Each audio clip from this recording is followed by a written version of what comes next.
All right, great. Welcome everyone to this Climate Cafe Green Blue online of Floris Bogaerts and myself, Sydney Staks. We're doing this Climate Cafe online session for over 5 years already because we're interested in all kinds of green blue infrastructures and sustainable cities, but also rural area. We actually go for almost every green and climate adaptation topic that touches water or anything else that is sustainable and has to do with the physical environment.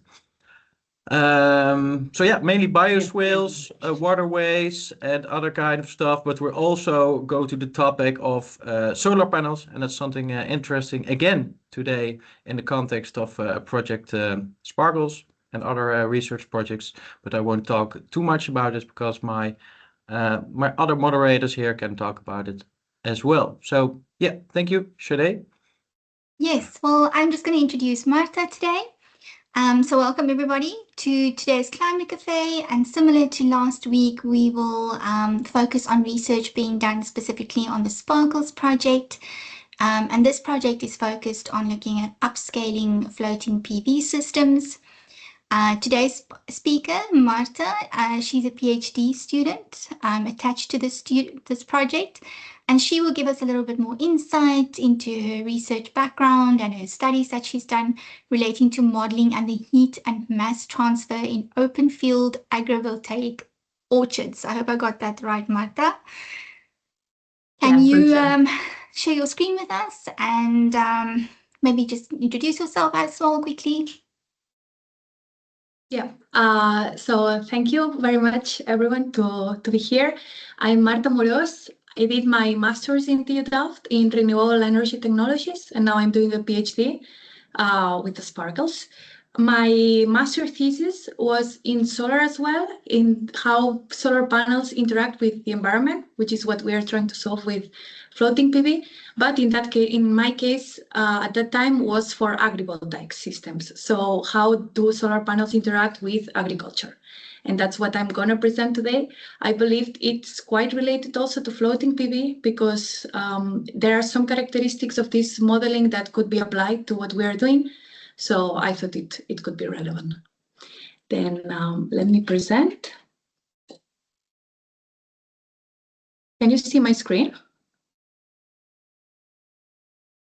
No, not yet. No. Not yet. Okay.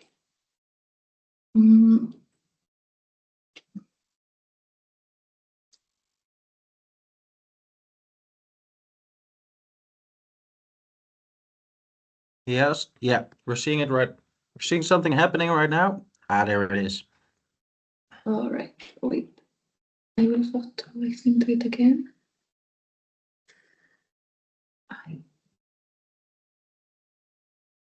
Sorry, 1 second. No problem. Disappeared.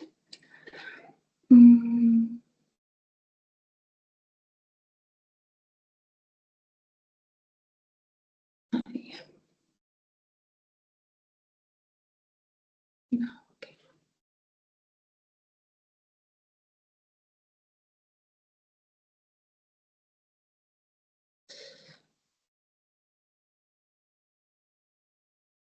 Do you know how to share the presentation mode? No, if you share screen. Screen or window. It's now okay? Yes, perfect. Perfect. So, yes, it was mentioned, I'm going to talk about modeling the heat and mass transfer in open field agrivoltaic orchards. My supervisors were Alexander Skatsikogiannis and Hisan Ziar from the Photovoltaics Materials and Devices Delft University Research Group. Then let's start with why do we need agrivoltaics? Yeah, so currently, especially in the Netherlands, we're facing land competition issues between living, food, and energy production. Moreover, extreme climate events occur more and more often, as we all know, which have devastating impacts for the agricultural sector, among others. However, when we implement agrivoltaics, it has the potential to smooth down those effects. But let me first show what do I mean by agrivoltaics in a more visual picture. It basically means to implement solar panels on top of a crop. These solar panels are usually semi-transparent, which means that some light can pass through, and bifacial, which is that the solar panels can absorb light from both the top and the bottom part. When we have this setup, what we're creating is a microclimate underneath these solar panels. So it means that the heat and mass transfer mechanisms in this microclimate will be different than the ones in the ambient system. But why is it relevant to study these heat and mass transfer mechanisms within this microclimate? So why is it relevant, temperature modeling, basically? It's been already proven that the temperature has an effect on the PV module efficiency, and therefore on the energy yield that we extract. Also, temperature has an effect on the growth rate of the crops, and thus on the crop yield that we can extract from those.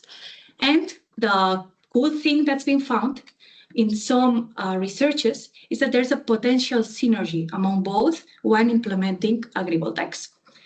However, this is still in early research phase, and there are only project-specific studies which are empirically based that have shown this. So there's here a research gap on generalization, and that's what I try to tackle. My main objective was to develop a generalized agrivoltaic heat and mass transfer model for orchards in open fields. In this right side, you see a small schematics of my model that we are going to go through in a bit. But first, I wanted to put a bit of context on the project itself. It was PVMD, the research group, collaboration with Symbiosis, which is a European cross-cooperation that do research, design, and implementation of agri-PV solutions in Europe. And in my case, I chose the demonstrators in Bolzano, Italy, and Bierbeek, Belgium, to do the validation of my model. Then, let's go, first of all, in the simplest case scenario to understand which are the physical phenomena occurring in an agrivoltaic system. Here you have a simple scheme of a tree, and there's some sun radiating both the ground and the crop. More specifically, the canopy, which is the surface of the leaves. When we have this, there is some evaporation that is released from the ground. And also there is some transpiration being released from this canopy structure that I mentioned. And both together form the so-called evapotranspiration. And when we put them both together, what it was done is to put the point where this heat was released. And this point was weighted with respect to the geometry of the crop to account for the mass density of this crop. And then in this way, we can only have one point where there is a vector of a heat that is released from there, both the evaporation and transpiration. However, it's not that simple because evapotranspiration is in form of latent heat, which basically means that you humidify air, you are water content to the air. But in parallel, there is always another phenomenon occurring, which is the release of sensible heat, which basically is, it heats up the air. It increases the temperature of the air, basically. Then we have some sun radiating and two factors that go out in terms of heat or in terms of humidification. There's a third heat going down, which is the heat that we will go towards soil, namely ground heat flux.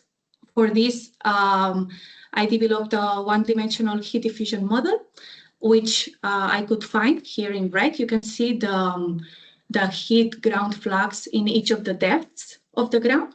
And with that, we could compute the ground temperature at each of the points of interest, including this T ground point on the surface that is of interest for the model. But we are in an agrivoltaic system, so let's place a PV model on top. And let's first look at the model alone, at the PV module alone. Our goal is to compute the module temperature. And for it, we need to do an energy balance around and within the PV module. We need to account for the thermal absorbed irradiance from the sun coming from the top and the bottom part, the convective losses in terms of free and forced convection. Free convection, it accounts for it's also called natural convection. It accounts for the buoyancy effects of the air. And forced convection is basically how the wind that flows around the PV panel removes some heat, to understand each other. Then there are the radiation losses towards the sky and towards the ground. And then we need to account for the thermal capacity of the module itself. With all these factors, we can already compute the module temperature. And this is the basic setup also for ground-mounted systems. And we would also need to compute this if we want to know the module temperature for floating PV, for instance. But the key characteristics of when we want to integrate this in agrivoltaics is this T-air bottom factor that we have here.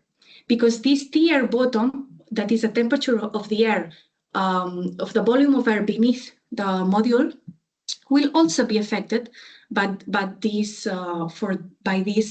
ground crop system that I mentioned before. So we need to solve this all together. In addition to that, I mentioned initially that we are in open field conditions, which means that there will be some air blowing. And to account for this air that will blow and will remove some heat, ventilation system is characterized. So now here we have all the heat and mass transfer mechanisms that we need to solve in order to find the module temperature and the air temperature and anything we want. And I will now briefly explain how my model computes that. First of all, in any numerical solving, we need to define a control volume.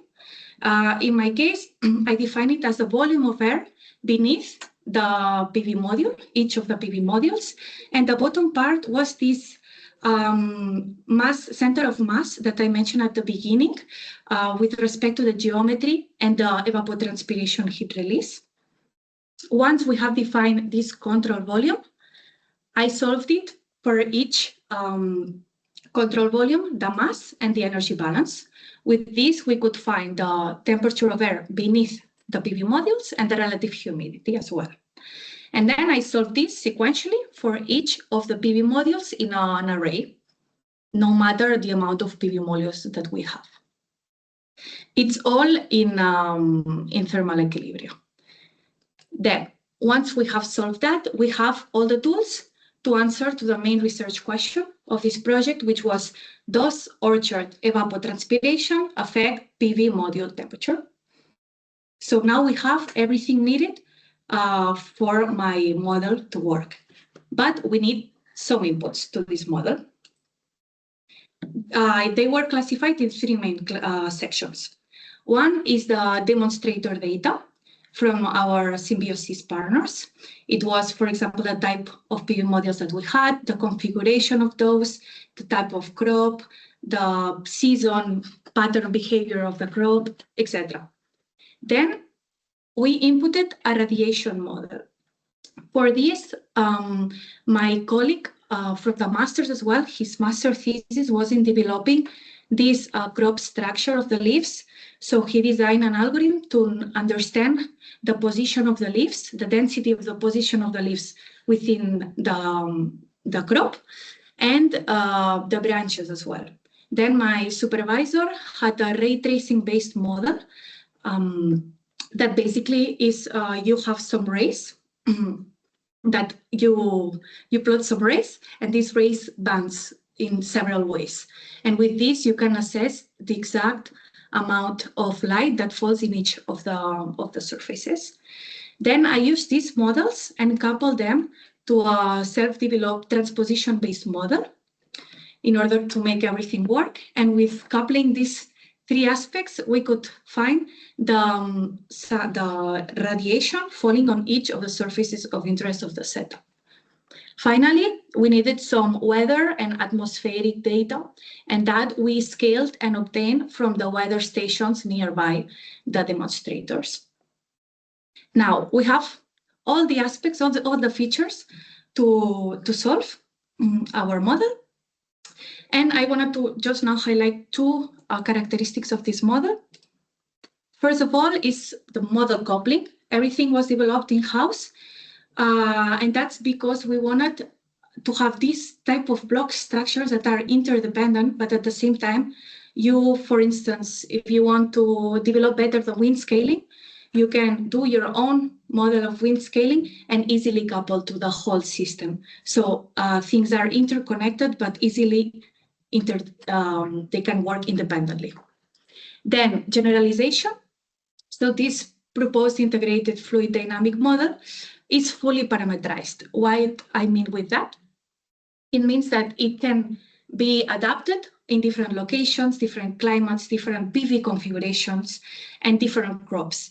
And what we want to with that is to enhance the accuracy and transferability of different heterogeneous agrivoltaic structures. Then this can be calculated in many places, but in my case, I could do the validation and the annual simulations in the case of BRP Belgium, because we had measurement data for it. And now the second part of this presentation will go more towards the results and what we found out with the results of this model. First of all, I will talk about the sensor measurements, so the validation phase. Then I will go a bit more in depth on the station data, how we scaled it, and some problems we had. Then I performed the annual simulations for 2024, and we have some results and some nice conclusions. And finally, I performed a sensitivity analysis. Let's go towards the validation. There were sensor measurements for relative humidity and temperature of air beneath the PV modules. And with that, I compared the results. We could see that there was quite good matching between my model temperature, which is in blue, and the temperature of air of the sensor, which is in red, and the correlation factors of air temperature and relative humidity. However, this validation process highlighted a robustness problem of the model, which is in the very particular case when there is very, very, very slow, low wind speed at around 0.1 meters per second and high sensible heat release. In this point, we see these peaks on the temperature estimation, which seem quite unrealistic. And then we were thinking about which could be this problem. And we found out that it was due to the wind data gathering and scaling. I could compare the wind data for control measurements very near the field and the scaled weather station in the y-axis from what I use from the stations. As we can see here in the wind speed correlation, we were continuously underestimating this wind speed data, and it's in these very low wind speed moments that we have these peaks. And moreover, in the direction, you can see this highly spread data. With this, what I want to highlight that I think it's relevant is the difficulty on estimating wind speed accurately. So it varies a lot, the wind, and it's complicated to estimate it like with high accuracy. So it's something to take into account when accounting for the results. When I did the sensitivity analysis that I will show later, and I studied this particular case where the results didn't seem realistic, the good thing is that these peaks would only represent less than 0.5% of the results. So then we would remove these results and then just proceed with the normal cases. So once I could perform the simulations, those were for the, again, I repeat, the beer big station, which is a beer crop in 2024. And it's for a mid subtropical climate. Then, once I performed the simulations, we obtained several nice conclusions. First of all, we saw that the canopy is temperate, thanks to this agrivoltaic system. In the coldest week of the year, we can see in blue how the temperature beneath the PV panels is slightly higher than the ambient temperature, the one outside of it. So it means that in extreme cold conditions, there is this smoothing effect. We got 0.42 degrees in the coldest day and with a max difference of 1.32 degrees. Then, on the other side, we saw that it also mitigates the warming up of the canopy microclimate when we are in very hot conditions. Since, in order to show that, I will show you the seasonal pattern of the whole simulation. We have in blue the latent heat release. So just to wrap up, it was the heat that humidifies the air. In green, in parallel to that, in a mirror way, we have the sensible heat release, which is the heat that will warm up the air. As we can see here, there is in summer latent heat release instead of sensible heat release. So the energy is the same, but the way that you release this energy is different. So what we want here, as you can see in August, for example, it's very clear that we are humidifying the air, but we are not releasing heat to the air. And this leads to smoothing down the temperature.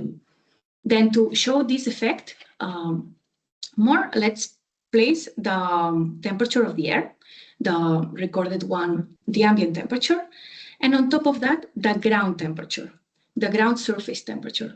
We also see here a smoothening of the ground temperature throughout the summer seasons to at around 70 degrees. And this is also due to this extra release of latent heat. Then, let's move to the sensitivity analysis.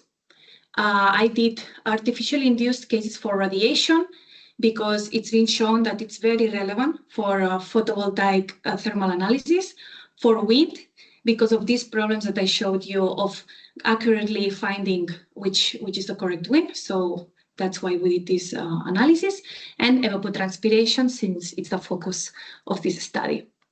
First of all, some nice conclusions were that after performing the sensitivity analysis with respect to radiation, we saw that still radiation is the main driver for module temperature. This is very relevant. Then, once we performed the wind sensitivity analysis, we saw several things. First of all, we see here the high impact of wind on module temperature. Therefore, it's necessary to find good and accurate wind estimations. And we can clearly see this change to laminar to turbulent asymptotical convection profile. And then a nice finding was that for low wind speeds, which is between 1 to 5.4 kilometers per hour, we could see a quasi-linear relation of the module temperature with respect to the position of the modules within the array. So this in the future could be used for good approximations. And last but not least, it was found that variations on module temperature due to evapotranspiration are negligible in small scale. This is the example is for the BRB case. So it was only 12 PV modules, and we could see that the change in module temperature from the first to the last one was super small. But when we amplify the number of PV modules, in this case, the sensitivity analysis is performed for 200 modules, then we see that this temperature change is really noticeable. So in the future, the idea would be to do this study and do this validation for higher scale implementations. Just to understand this plot a little bit more, in red, you have the temperature of air beneath the PV modules, and in blue, the temperature of the modules. Each of the dots are data points, and in ascending order from the first module to the 200 position module. So for instance, if we, the simulation case were more or less in this area, if we are in module, this is every 10 modules. So if we are in module 50, we see that there is only an increase of air of around 0.5 and of temperature of the module of also around 0.5, a bit less. But then if we are in position already 100, we see that this is more than 1 degree. And here it's more than half point. So if we had, when we say large scale, maybe we are accounting for 300 modules. So then this could really be relevant. Then, sending this last message, I wanted to jump into the final conclusions, just to wrap up a little bit. We have seen that the agrivoltaic system tempers the canopy microclimate in extreme cold conditions. I showed this coldest day that in average was increased 0.42 degrees. Then we can also see that the agrivoltaic system can mitigate the warming up of the canopy microclimate by also smoothing down the ground temperature in summer season, for instance. And finally, coming back to the main research question that I stated at the beginning, does orchard evapotranspiration affect PV module temperature? We found out that the radiation is still the main driver for module temperature. There was this finding of this quasi-linear relation between the number of modules, the position of these modules and the module temperature in this 1 to 4.5 kilometers per second wind speed range. And then we also could characterize this non-linear asymptotical relation of wind speed with respect to module temperature. And finally, and most importantly, we've seen that the module temperature changes are negligible in small scale, such as this pilot demonstrator. However, they could be highly relevant in larger scale applications. Thank you very much. If you have any question, I'll be glad to discuss.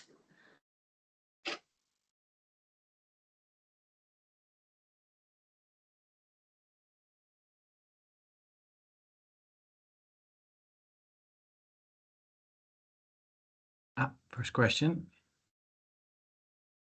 Yeah, thanks for the nice presentation, Marta. I'm always intrigued by natural scientists doing that job. In my next life, I hope to become a natural scientist, but now I'm involved in policy analysis, policy studies, and so on. So my question is, what would you recommend policy makers based on your research? Is there any take-home message for the policy world? So already, or maybe that's too early. For policymakers, okay, it's a bit out of my field. In terms, I honestly don't know which is the legislation at the moment on how, if you can actually put PV panels or not, but maybe as a potential to try to engage governments on investing on that. There are several papers, very nice papers from Nature, that say that if you implement less than 1% of agri-PV in the whole agriculture land of the world, you could already cover the whole energy demand. Of course, it's a very generalized calculation, but I think it really tells about the potential of it. The same study was done for Europe, which it was assessed as a bit less than 4%. So that's what I can tell in the potential part, but not that much in the legislation or policy. Oh, that sounds pretty promising. Yeah. Yeah. Thanks.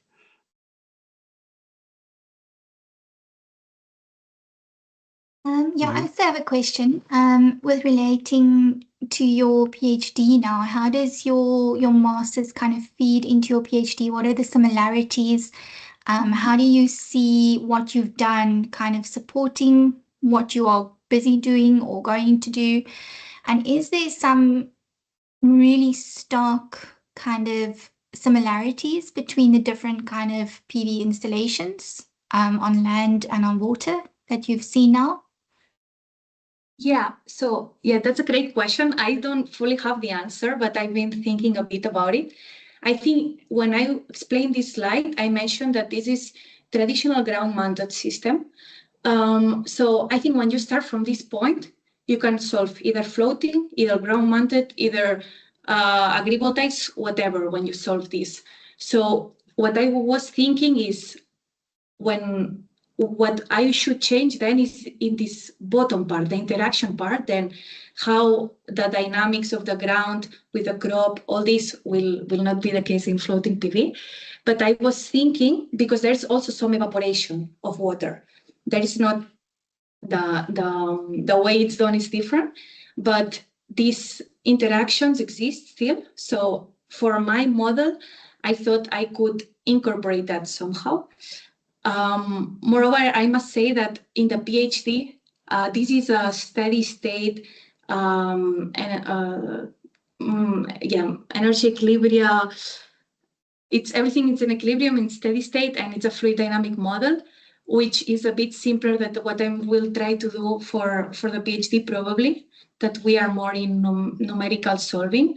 However, in terms of the physical phenomena, understanding basically what's happening, and even I could use it as a validation method, for example, or at comparing different situations, then I could use this model, adapt this model easily and use it for my PhD. However, I believe the score will be quite different. Yeah, because it's a different approach. Okay. Did I answer your question? Did you I think say so. some? I think there's another hand, Tamar. Yes, thank you very much for the nice presentation on my behalf as well. To me, it all sounds very impressive, I must say. I thought I might add a little bit to like the question about the legislation, since I'm doing a legal PhD. I actually started yesterday, so I do not have a lot to to say about it yet, but I wanted to say I am researching it, and there are possibilities in fact for floating solar panels and also for upscaling these projects. So I hope soon I can maybe tell you guys a bit more about that, but it would be great if we could bring it all together with both the technical and ecological and the legal aspects of it, and the policy aspects, of course. Yeah, sounds great. Yeah.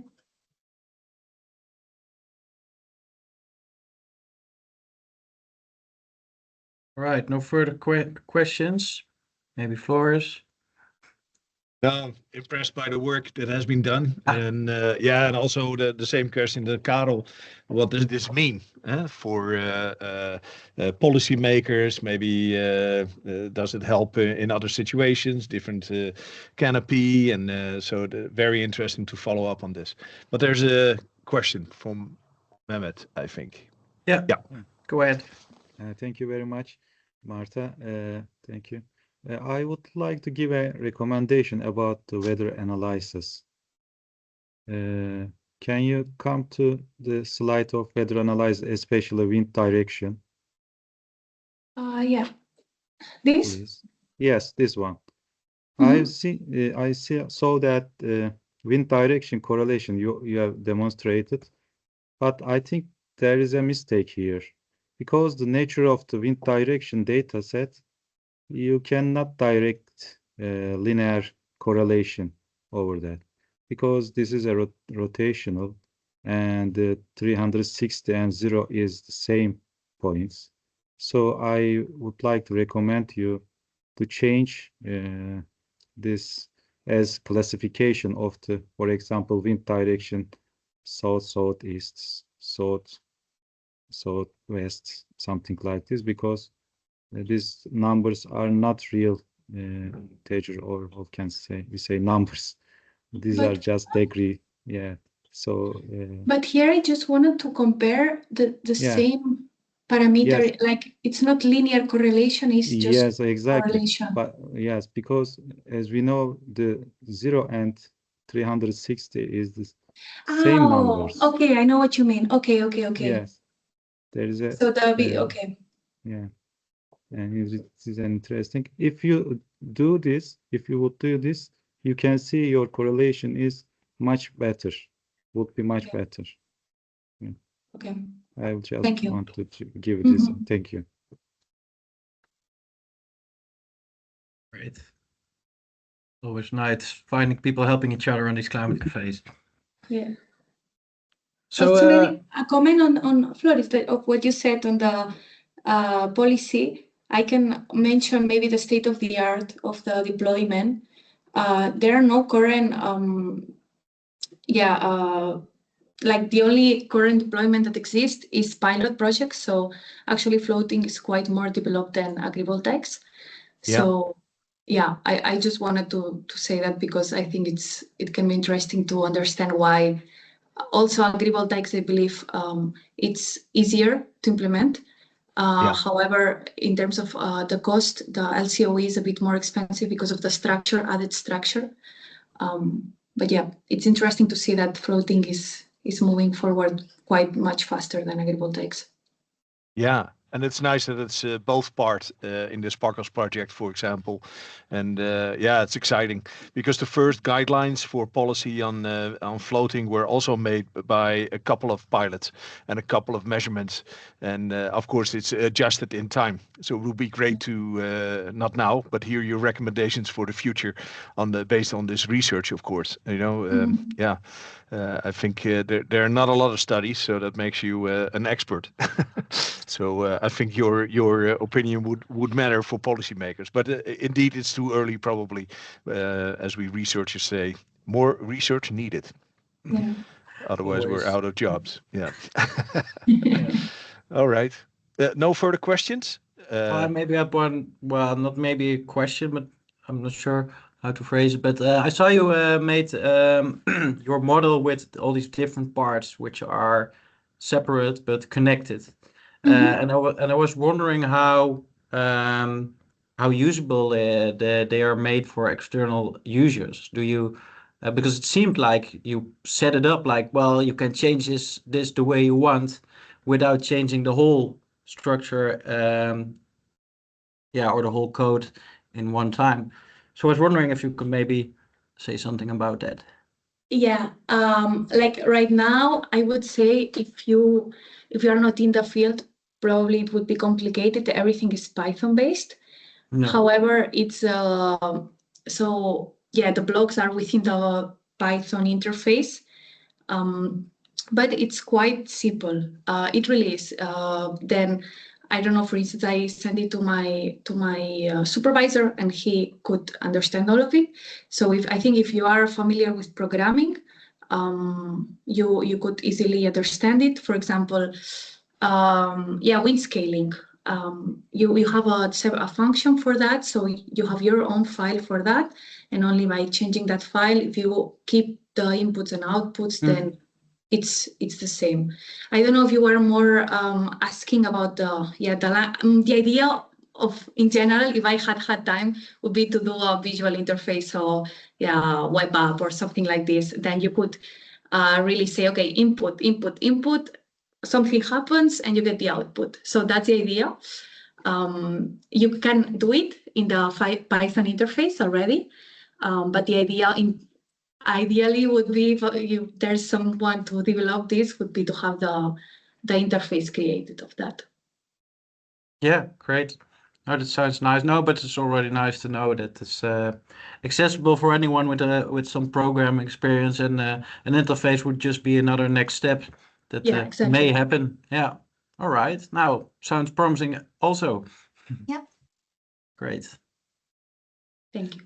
So, no further questions? Then again, thank you very much, I think.